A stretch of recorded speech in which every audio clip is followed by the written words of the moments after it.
आज का दिन बहुत ही प्रसन्नता का दिन है, लेकिन दिल्ली की जो इस समय वायरल सिस्टम चला है उसकी चपेट में आया हूं।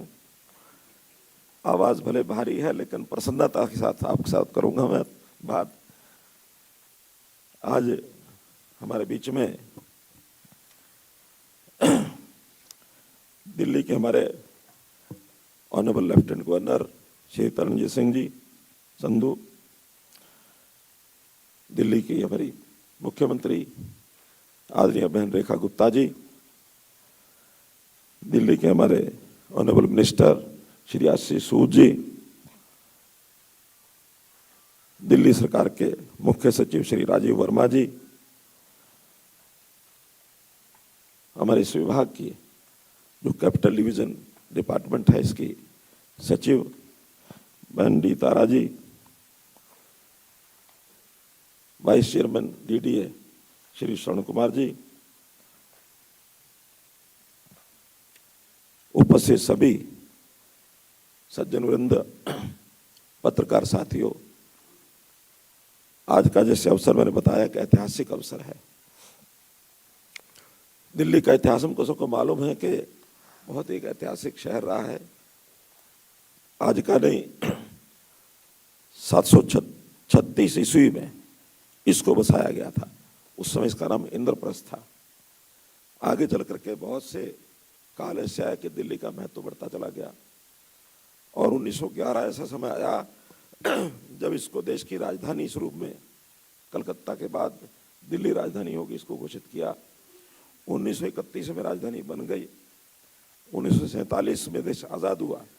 हमने अपनी नई दिल्ली को राजधानी के रूप में ही कायम किया और लगातार उसका जो विस्तार, उसका निर्माण ये लगातार होता रहा। डीडीए को बनाया गया सन 1957 में। दिल्ली की जो पहली डेवलपमेंट प्लान ये 1962 में बनी, जो डेवलपमेंट प्लान 1981 कहलाई। उसके बाद 1985 में एनसीआर प्लानिंग बोर्ड बना, जो दिल्ली के विस्तार को अन्य प्रांतों में भी उसके साथ जोड़ करके और सुविधाएं कैसे की जा सकती हैं। 1991 में दूसरी डेवलपमेंट प्लान बनी, जो 2001 की प्लान कहलाई। 2007 में तीसरी डेवलपमेंट प्लान बनी, जो दिल्ली डेवलपमेंट प्लान 2021 बनाई गई थी। और अभी 2026 में आज जो दिल्ली की डेवलपमेंट प्लान 2047 ये आपके सामने लॉन्च की गई है। 2047 इसको विकसित भारत के समकालीन अवसर के समय के लिए रखा गया है कि 2047 तक हमारी दिल्ली किस प्रकार से हमको डेवलप करनी है।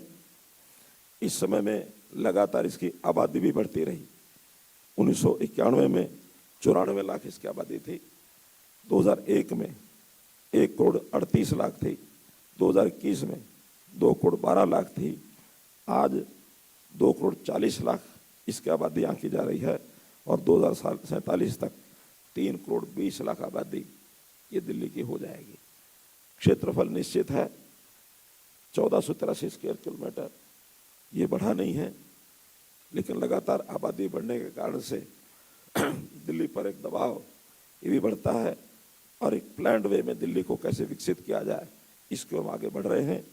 आज भी अगर हम एग्रीकल्चर लैंड देखें तो 520 स्क्वायर किलोमीटर ये हमारी एग्रीकल्चर लैंड भी है, जो कि कुल शहरी आबादी से ज़्यादा कम है। तो इसके अंदर भी आगे धीरे धीरे विस्तार हो रहा है। दिल्ली के जितने गांव थे उनका सबका शहरीकरण किया जा चुका है। अब कोई रूरल दिल्ली का गांव इस प्रकार से कोई बचा नहीं है। तो इसलिए जैसे जैसे विस्तार होगा इन सब स्थानों का और जो है विस्तार किया जाएगा। इसमें बहुत बड़ा एरिया उसका भी हमको ध्यान रखना है, जो 180 किलोमीटर के स्क्वायर किलोमीटर के लगभग है, जिसको यमुना का खादर एरिया भी हम कहते हैं, और दिल्ली रिज का एरिया जिसमें बहुत बड़ा फॉरेस्ट का एरिया भी आता है, उसको भी हमको एज इट इज़ बचा के रखना है। शेष बचे एरिया को तीव्र गति से इसका विस्तार कैसे हो, इस नाते से हम आगे बढ़ रहे हैं। ये जो भी लॉन्च की गई है मास्टर प्लान 2047 बहुत बड़ी मोटी पुस्तक है जो आपने देखी है। इसके 485 पेज हैं और इसको अभी यहाँ आने से पहले इसको वेबसाइट पर अपलोड कर दिया गया है। आप इसको अपलोड किए हुए उस स्क्रिप्ट को भी ठीक से देख सकते हैं, पढ़ सकते हैं। बहुत से विषय ऐसे हैं जो शायद यहाँ न भी चर्चा में आए, लेकिन हम विस्तार से उसको पढ़ सकते हैं, देख सकते हैं। हमने इस बार इसमें जो ध्यान रखा है, इसके अंदर तो नए फ्लैट्स, नए आवास कितने जोड़े जाएं, लगभग 40 लाख नए फ्लैट या आवास ये जोड़े जाने का इसमें एक लक्ष्य रखा गया है, क्योंकि 80 लाख की आबादी इसमें बढ़ने वाली है और कुछ फ्लैट्स जो परिवार बट जाते हैं, 1 से 2 होते हैं, उनकी भी आवश्यकता रहेगी। तो 30 से 40 लाख नए फ्लैट इस बढ़ती आबादी को ध्यान में रख करके विकसित किए जाएंगे और अधिकांश उसमें अफोर्डेबल हाउसिंग के प्लॉट्स होंगे, फ्लैट्स होंगे।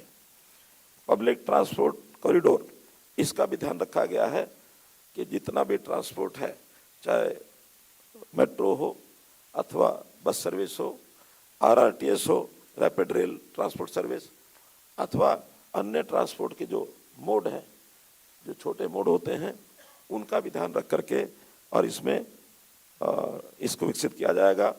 पब्लिक ट्रांसपोर्ट कॉरिडोर के साथ वहाँ भी डेवलपमेंट के लिए टीओडी की विशेष पॉलिसी बनाई गई है कि हम टीओडी में अर्थात ट्रांजिट ओरिएंटेड डेवलपमेंट में और 2000 स्क्वायर मीटर के प्लॉट पर हम 500 एफआर के साथ बड़ी संख्या में वहाँ मकान बनाने की ऐसी योजना पहले से घोषित हो चुकी है, ताकि बढ़ती आबादी और अफोर्डेबल हाउसिंग का उसमें प्रावधान रखा जा सके। पुराने फ्लैट्स हैं, क्योंकि कोई भी फ्लैट 50 साल के बाद 60-70 साल में कंडम हो जाता है, उनके पुनर्निर्माण के लिए, पुनर्विकास के लिए भी योजनाएं बनाई गई हैं, चाहे वो डीडीए के फ्लैट्स हो अथवा प्राइवेट कॉलोनियाँ हो। आरडब्ल्यूएस की सहायता से, उनके सहयोग से, उनके परामर्श से और उस प्रकार का काम भी आगे तेज गति से बढ़ाया जाएगा। ग्रीन डेवलपमेंट एरिया 69 गांव ऐसे हैं जहां हरित विकास और पर्यावरण अनुकूल गतिविधियों को वैध और संस्थागत रूप के लिए विशेष नियम ये तय किए गए हैं। मित्रों, बहुत चीजों को सिंप्लीफाई किया गया है। जैसे 133 कैटेगरीज ऐसी थी जो प्रीमिसेस के नाम से अलग अलग जिनकी संख्या थी, अलग अलग नाम थे, छोटे छोटे, लेकिन उनको कंबाइन करके उस कैटेगराइजेशन को 45 तक सीमित किया गया है, ताकि किसी प्रकार की परमिशन देते समय डिपार्टमेंट को भी कठिनाई ना हो और लोगों को भी परेशानी ना हो, तो उसकी कैटेगरीज की संख्या घटाई गई है। नेगेटिव लिस्ट, इसको भी residential, commercial, industrial use zone में इसको यूज यानी डाला गया है। जैसे बड़े हॉस्पिटल उसको डाला उसमें, इसी प्रकार बड़े कमर्शियल मॉल्स उसमें ना बने, बरियल ग्राउंड्स वो उसमें ना हो, हैजार्डस इंडस्ट्री वो उसमें ना हो। तो इस प्रकार से कौन कौन सी चीज़ें नेगेटिव हो सकती हैं। पहले पॉजिटिव संख्या ज़्यादा होती थी कि आपको ये बनाना, ये बनाना, ये बनाना, बाकी कुछ नहीं। अब हमने नेगेटिवली एक लिस्ट तय की है कि इसके अलावा जैसा भी डेवलपमेंट करना चाहें आप कर सकते हैं। लैंड यूज प्लान जो है उसको भी जीआईएस प्लेटफॉर्म के साथ जोड़ा गया है और उसमें अमृत की योजनाएं जो गाइडलाइंस हैं और विशेष तौर पर पीएम गति शक्ति उस पोर्टल के माध्यम से मास्टर प्लान जो बनाई, नेशनल मास्टर प्लान जो बनी है, उसके माध्यम से इसको तेज गति से लैंड यूज प्लान ये बनाई जाएगी। रोड नेटवर्क प्लान में 30 मीटर से ऊपर सभी एरियाज लैंड पूलिंग और उनकी कंटिन्यूटी लो डेंसिटी एरियाज के साथ उसकी कंटिन्यूटी बनेगी। और इवन एनसीआर प्लानिंग बोर्ड में जो अन्य बाहर के सीमावर्ती दूसरे प्रदेशों के जिले हैं उनके साथ भी कनेक्टिविटी का इसमें ध्यान रखा गया है। टीडीआर इसको भी फ्लोट किया गया है, ट्रांसफरेबल डेवलपमेंट राइट्स, ताकि लोगों को अपनी ज़मीन जिसको सर्विसेज के लिए उपयोग किया जाता है अथवा कहीं सरकारी काम में लिया जाता है, उसको बदले में टीडीआर की सुविधा ये दी जाएगी ताकि उसको कोई नुकसान न हो। टीओडी और change of land use, layout plan, इन सबको सिंगल विंडो ऑनलाइन अप्रूवल देने की व्यवस्था रहेगी, ताकि पिलर टू पिलर ये लोगों को भटकना न पड़े। मैक्सिमम डेंसिटी, इसकी जो रेस्ट्रिक्शंस थी उसको काफ़ी कम किया गया है as per services laid down. पानी की, सीवरेज की, रोड्स की, इन सर्विसेज को जैसे जैसे बढ़ाते जाएंगे वैसे वैसे डेंसिटी को और एक प्रकार से चेंज करने का प्रावधान रखा गया है कि जैसे जैसे सर्विसेज ज़्यादा होंगी वैसे वैसे उसकी डेंसिटी को भी बढ़ाने का काम ये साथ साथ किया जाएगा। उसकी रेस्ट्रिक्शंस को कम किया गया है और उसी हिसाब से जो हाइट रेस्ट्रिक्शंस हैं केवल कुछ एरियाज को छोड़कर, जैसे लो डेंसिटी एरिया है अथवा लुटियन बंगला जोन है अथवा एयरपोर्ट है, इन एरियाज को छोड़ करके बाकी एरिया में हाइट रेस्ट्रिक्शन इसको भी लगभग समाप्त किया है, बशर्ते कि वहाँ की सर्विसेज को ध्यान में रखते हुए, डेंसिटी को ध्यान में रखते हुए, एफआर को ध्यान में रखते हुए कितनी ही उसमें हाइट की जा सकती है। Data centres, integrated industrial parks, co-working places, startup hubs, cloud kitchens आदि को भी इंट्रोड्यूस किया गया है, जिसमें न्यू इकोनॉमिक कैटेगरीज इसका नाम इसमें रखा गया है। ऑटोमोबाइल रिपेयर और वर्कशॉप, इनको इंडस्ट्रियल एक्टिविटी ये माना गया है। स्टैंड अलोन सिनेमास, इनको कमर्शियल इस रूप में और चेंज किया जा सकता है। टीओडी के जो पहले हम घोषित कर चुके हैं उसके अंदर एफआर 400 से 500 ये की गई है और इसी प्रकार रिहेबिलिटेशन कंपोनेंट और रेम्युनरेटिव एफआर 300 से 500 इसको भी करने का प्रावधान किया गया है। जो restriction per hectare 900 dwelling unit जो इन सिटू डेवलपमेंट में लगाई गई थी उसको हटाया गया है।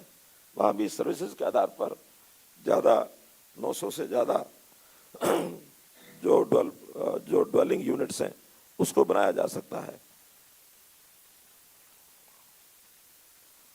जहाँ कहीं 500 स्क्वायर मीटर के अंदर कोई इंडस्ट्रियल प्लॉट है उसमें एफआर के नाते 15% अतिरिक्त एफआर जो वर्कर्स की अफोर्डेबल हाउसिंग के अंदर उसका उपयोग किया जा सकता है, 15% अधिक एफआर यूज कर सकते हैं। हॉस्टल्स जिनकी एफआर पहले 120 थी उसको 200 किया गया है। Small group housing can be developed from 3000 और उससे ऊपर भी किया जा सकता है। 3000 स्क्वायर मीटर जो पहले शायद 10,000 स्क्वायर मीटर थी उसको 3000 स्क्वायर मीटर उसका लेवल डाउन किया गया है। स्कूल्स उसका एफआर भी बढ़ाया गया है।